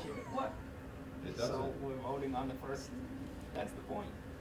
Are we voting on the first motion? Because for this year, it doesn't. But I opened it up for discussion, so we're discussing. That's all. But The you're only thing discussing the motion of Friday, June 12th this year. Okay, Robert's let's, Rules okay. of Order, all you right. vote, you're Okay, discussing. let's vote on that first, okay? If that'll put people's minds at ease. Yeah. This year, we have a motion and a second. All those in favor of this date, please say aye. Aye. Anyone opposed? Anybody want to abstain? Now, is it okay to discuss I will make a the rest? motion that we make our graduation every year, the first Friday after the 180th day of school. Okay. We'll second that We motion. have a second. Now we can talk about it. We could have talked about it before. So, So, I have a more concern is, I like the fact that we jumped on this early for this year and we asked the other schools, because I don't like the conflict if you have two family members having kids at different schools, so I'm not so fond about, I think every year I would like to set the date, that's what I would do, because my concern is, what happens if Killenly, sets their date on the same Friday, or Ellis rather, and then we have that conflict again, and I hate to have parents have to choose and separate that. So my thing is, it's okay to a point, but the I hear what conflict you're is saying there. now. I can hear what you're saying, but if we have the tradition first, then Killingly has to pay attention to ours. But we should make it known to them. That's true. Yeah, we should. Hang on, Matt had something to say. my question back to Melinda, when you brought this to us, I think it was last month, or September last month, the law, it was a edict from Lamont. the Almighty. You're supposed to do it when you set your calendar. Okay, but it can't be before that the graduation date can't be before that 180th day. Correct. So in the instance of waiting that Friday, from the Monday to the Friday, you don't really have a choice, you can't do it the previous Friday. Right. After, before the 180th day. So that's, I just wanted to kind of get that part of the discussion on. So even if it's that 4 long days, I don't think necessarily want to do it on a Wednesday. I know in the past we've done it on a weekday. We've done it on all different days. The problem becomes, like contract, the teacher be here a certain amount of time, and you can't force them to come back. And I know, more than likely, they'll come back. But like Val is saying, I think every year presents a new challenge. A new Different challenge. scenarios. And it is different. And yes, Killingly should pay attention to our day, but they're bigger, and they're not gonna care what we do, and neither is Ellis. So, Why do we? So why are we? Why do we? We have adjusted in your Well, we have. Why do we have? I know we have, which is, We had triplets and we had. I understand, we have twins, we have triplets, we have quadruplets. I mean, everybody has a situation. You set a date, you go with it. If the other towns have a conflict, they have a conflict. What are you gonna do? I mean, you can't appease everything. We're gonna have snow days. We just had a wind day. Right, but we don't have to worry about that. No, I if we understand choose that because day. Governor Lamont Yeah. approved this. I get it, but Yeah. put something in stone, and if another school district has to change something, God forbid. Why do we always have to do? I don't think that was my point, as much as every year is gonna be a little different. Why? And I Why think, though? well, it could be. It could, Why? Every year you have a maximum of 4 days. I think the thing and that a I'm minimum of getting one. at is, Melinda, do you have a quarterly meeting with other school districts on a regular basis? Like, can this be a discussion where you say to them, you know, we don't want to conflict with each other's graduation things? I mean, do you know, do they have set policies where they're picking set days already? Do you know anything about the other schools that you're dealing with? Killingly has a longer stretch, so what the governor had put in law was that in March, we set our calendar for the following year. At this March, Yep. you can set the graduation date on the 180th day or the Friday thereafter in March for the following year. At that point, we could easily communicate that with the other schools. I can certainly check with the other area superintendents on what they think their graduation date is going to be for 2021. In years past, when somebody else already had set theirs and a parent came to us and we hadn't set ours yet, we understood and we set it accordingly. If we choose to do this, we pick our day. I don't care what another school does. We pick our day. They know it. If they want to set their date when ours is, let the parents go to their meeting and say, Turtle already has theirs set. It's been the same thing for the last 50 years, since in 2019, they decided to pick a day. Didn't Killenly change their date a couple of years ago because it was in conflict with us? So But I think, always discussed changing it. I don't know if they've ever changed it. Did they change it or did they just approve it after us? The question is, what do we want to do? That's the question. What do we want to do? And year in and year out, we have this discussion. We can end this discussion. This could be something we don't have to talk about again. We've talked about it every year I've been on the board. We can end it right now. And the worst case scenario is you're 4 days after the last day of school. That's the worst case. That happens every year for the next 10 years, maybe somebody will revisit it, but go back and look. We can figure it out. How many times have we ended on a Monday? I can honestly think of one in my wife's career, because I remember I was on vacation in the Cape and had to drive her back on Sunday so she could come in for Monday. Other than that, we don't finish on a Monday. It just doesn't happen. So I don't understand the problem. We've talked about this for years. We pick a day and that's it. That's what we want to do. If we don't, then let's not do it. I'd like to make a motion. I was just. I already have a motion. We already have a motion. Okay, can we go with that motion? What is it? First Friday. First Friday after the 180th day. I was gonna make that motion. Perfect. I second it. It was already been seconded. Can I third it? I Fourth vote it? yes. You can't. I didn't call for it. All right, is everybody done there? Take a vote. Well, I mean, I just wanted to voice something, sorry. Why wasn't, sorry. End of No, discussion. go ahead. Let's just get the vote. I'll say when it's the end of Let's get discussion, the vote. not you. So here's the thing, every single year, you know, like you hear from the parents, the grandparents, I can't make it, I can't fly there, I can't do this. You know, if we're setting it on a Friday, it makes it a little bit easier for the families to be able to, you know, make accommodations to, you know, to alumni to come back. It just makes more sense to do this. You know, all the other schools in the district do it. Me personally, I would like to set a date because, you know, it just makes perfect sense to do so. We need to do what's right for our kids that go to the school. I agree that one date makes sense. I agree. But I still don't think this is right to do because every year is gonna be a little different. Do we look after do we make an exception to look at the schedule after a March date? I mean, what do we look at? I can bring the calendar to you earlier because the EastCon has already put in the 2021 calendar. So we can bring the calendar sooner if you want. I don't know. We have a motion and a second on the floor, so let's vote. So all those in favor of making it the Friday, First the first Friday after the 180th day of school, please say aye. Aye. Who's opposed? I am. I am. So that's 3 to 6, so motion will pass. Okay, so that's going forward, that's what we'll do. This is after the fact, but does that include if the Friday is on the 180th day? Like this year. This year. That will be. Okay, good. It's actually next year. This school year. Just Thank you, Mr. Technical. I thought that was.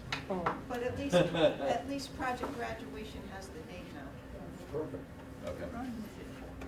All right, correspondence, I have none. Old business?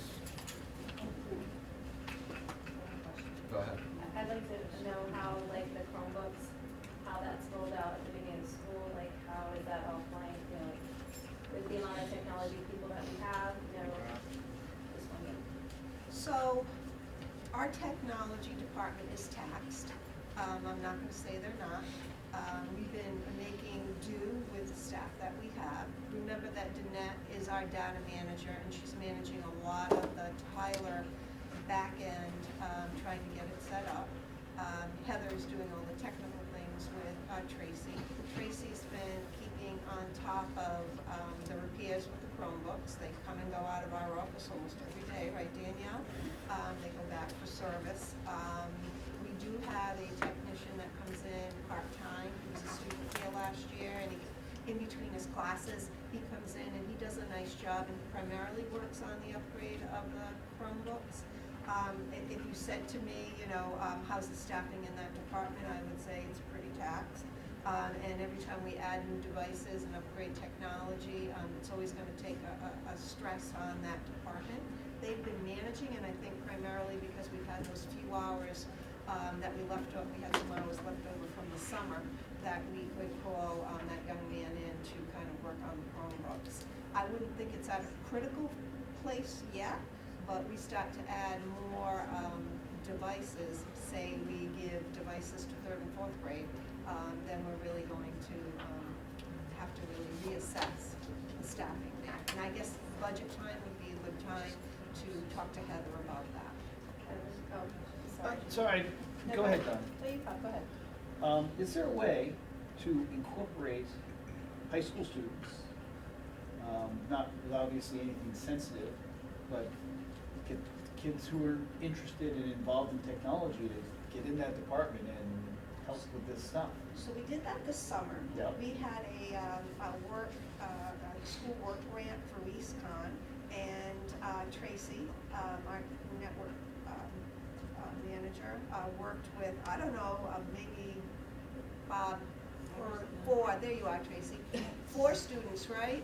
Yes, 4 students in the EastCon program, and 2 other interns that we took on as well. But they were our students through the EastCon program. They were our students, yes. Could it be done as a volunteer thing where, not that looking for free labor, but I mean, these kids want to learn, they want to be active in technology.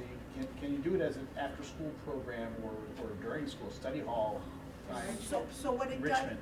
so what it does is it takes Tracy away from her regular work. Yeah. Because she has to monitor the students, and that's what I noticed this summer. Although they were a help to her, she also was having to monitor them, teach them what they needed to do. Gotcha. So we try to balance it, but those students that came in the summer actually got paid for their time here. So we thank Tracy every day for taking that group of students on, but it kind of lobbed on more work No, this I have summer. interns too, I know, yeah, I get it.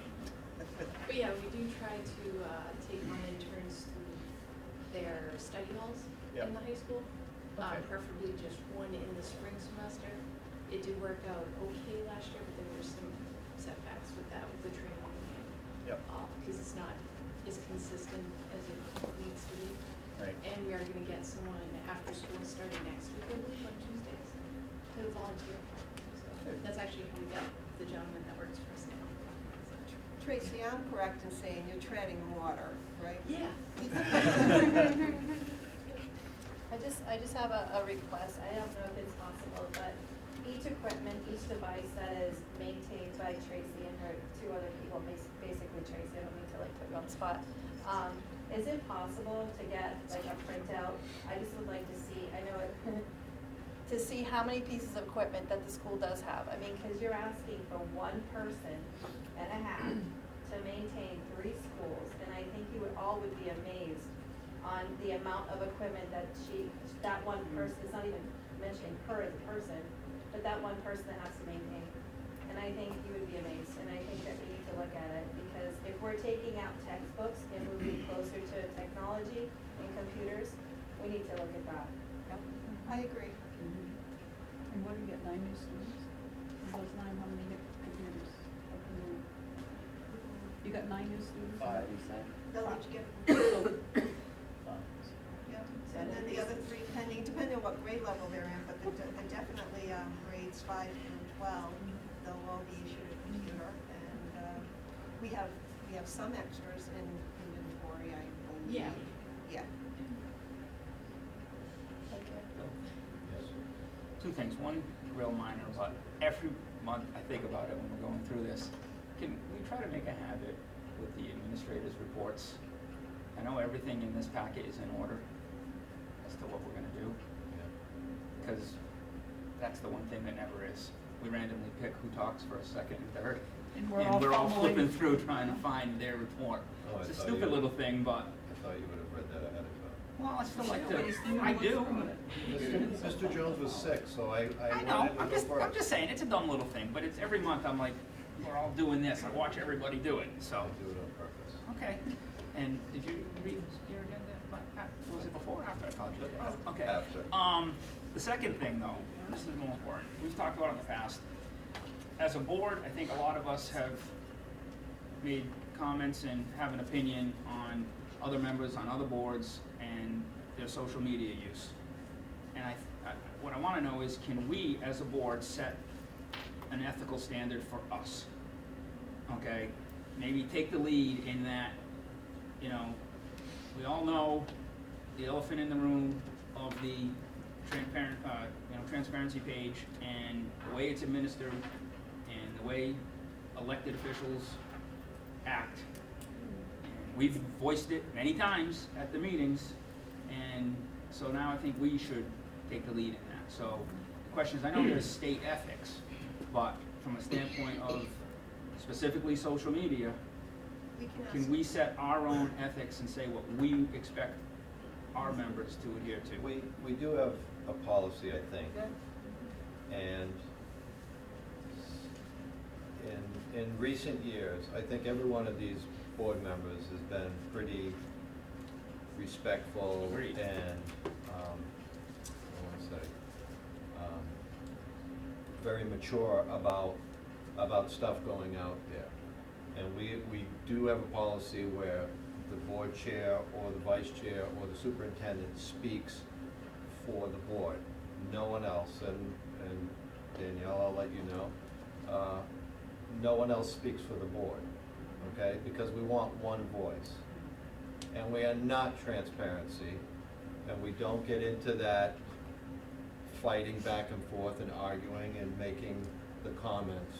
We don't do that. We rise above that, which we have, and I would expect that we continue doing that. Right, my point is that we always talk about it. We talk about it not only as a board, but when we're at other meetings, we'll make comments. I'm saying, put it down on paper. Take the lead as the board in town that said, this is unacceptable as an elected official in this town. And maybe we can get other boards to follow our lead. Maybe. Yeah, we'll pull up the policy and we'll distribute it for next meeting. And we will talk about our roles and responsibilities as board members. And I agree with you. I agree with you. I want to take the high road here. We've been talking about it a long time, and But we that do have. nothing's been done, it's surprising. But we do have a policy. Yeah. No, And every one of the board members here has been very respectful of that. And I'm sure that we've had discussions, all of us at one time or another, about it. So I would expect that to continue, and if it doesn't, then we'll talk about it some more. Right, and again, I'm more, But we'll look at the I'd like to see it formalized so that when we're, Well, we do have a policy, so let's pull it up. I don't think we talk about social media. It may not fully develop social media. Right. And- But and there that's is really what policy, we've and been- it does, I think it does touch on social media. Right, but you know, we've all been complaining about the same thing for a year or two Let's look at now. it. Well, Sean, we've also been talking about this thing right here, videotaping. Oh, I know. And we were called out by other board members from other Yep. boards. Yep, and we've done it, and. Those boards, I know. still to this day, do not tape their meetings. I know, So, you know what? I know, but it doesn't hurt for us I to know, we walk a continue fine line, but to take the high we've done road and to everything take the that lead. we can do to be transparent. Transparency page. And we're gonna continue. continue doing that. You're right. And if someone goes, if we go out there, if someone makes a comment on one of our social pages, which we have several, we should not get involved in an argument, but as Joe used to do. State the facts. The State the facts. facts. Here's the number, here's the percentage, and leave it at that. Right. Just direct them back to Yeah. the school website, Right. direct them back to the school administrators or the superintendent's office. Right. That's, you don't wanna And get into the these website, here's the back budget, and forths here's your numbers. with these people. But you're right, we should formalize something, just like new construction, let's have something that Right. says social media, Mhm. all right? One Policy other, meeting ahead. What? one other point, November 18th, I believe, is the swearing in of the new members. Or whoever wants to Or be. whoever was elected, well, It's any board, I believe. It's any right? board or anybody who wants to make Anyone that it, was you don't elected. have to be, you don't have to be there on that day. that's not what I was told, I was just told by the Right, that's town why they're clerk. starting at 3:30. It's the 18th at 3 o'clock. 18th at 3:30. 3:30. That's one of them, you don't have to be sworn Right, there's usually in more than- there's- at there that is. time, at that day. I'm not gonna be there, so I'll be sworn in at a different time. I was there today and I wasn't sworn in because I was told to go on the 18th. Yeah, I Right, know, you I can't know. at 3:30, starting at 3:30, and they're gonna start with you guys, the Board of Ed. so No, that I was there today to get sworn in. Okay. And I was told to come back on the 18th. Oh, that's crazy. That's weird. That's what Yeah. I'm saying. Okay, that's, cause I know I couldn't make the official one that year, so I like did it in Renee's office or whatever, she just, you know, 'cause- All right, so. I'll go back there tomorrow. All right, I'll be 'Cause I there, had- all right, I'll be there, I'll be there. No, I had them Right, you bumped can it get back any to time, right? 3:30 so You that can you go guys could anytime. first We and come back specifically to the school. scheduled, I'm sorry, we specifically scheduled the time so that you and Bill could make it. Oh, Because I when are you gonna be we had a there? problem. I was just gonna go and see my mother this weekend and have it done. That's, honestly, that's what I was I'll gonna bring do. your mother her bottle of wine that I owe her. Perfect, we'll go. You can bring it on the 18th at 3:30. Oh my God, am I going this weekend or the 18th? Somebody make up my mind. Go in and go. We're gonna have We need to hamburgers. vote for this too. Okay. What? So I Go just home. wanna know, is there a way for me not to get this mail to me to get it sent to me back email? Yeah, I would love to have that if everybody else does too. If you want paper, that's your deal, but I don't. I love paper. I know, paper gives you a bit of a This is a true. Okay, all right, well, that's fine, you can do both. If you wanna opt out, you wanna go paperless, just opt out, just email Danielle. Any other old business? I don't know if this is old business or not, but I want, with your approval, to instruct the superintendent to get that letter out to the Board of Selectmen and the Board of Finance requesting the funds be reinstated for the purposes of the sports, field trips, and supplies. Well, it would be asking for the, maybe I'm. Transfer. I thought it was to, the town is going to take over paying for the security, no? That was the first letter. That was the first letter, that didn't happen. So that's, oh, so we're going to do it. We're gonna try a different route. On their agenda. but it's on the selectmen agenda, and we're gonna bring it to the Board of Finance. The Board of Finance asked if this is something we wanted to pursue, and so absolutely, we'll pursue it. So, all they can say is no, but I would like, the letters to go back to both boards. Yes? One other quick thing, on the calendar, the schedule for all the budget workshops and all that, Yes. is it possible that we can add one thing at the beginning, which is a tri-board meeting as kind of a budget kickoff for all the boards? I would love to do that. We did it in the past, and it. But it should be it's probably kinda the died kickoff out. one, you know? You're right. And we always did it like mid-December, and that's a tough time of year, but we can, if we can, agree on a date with the three boards, I would.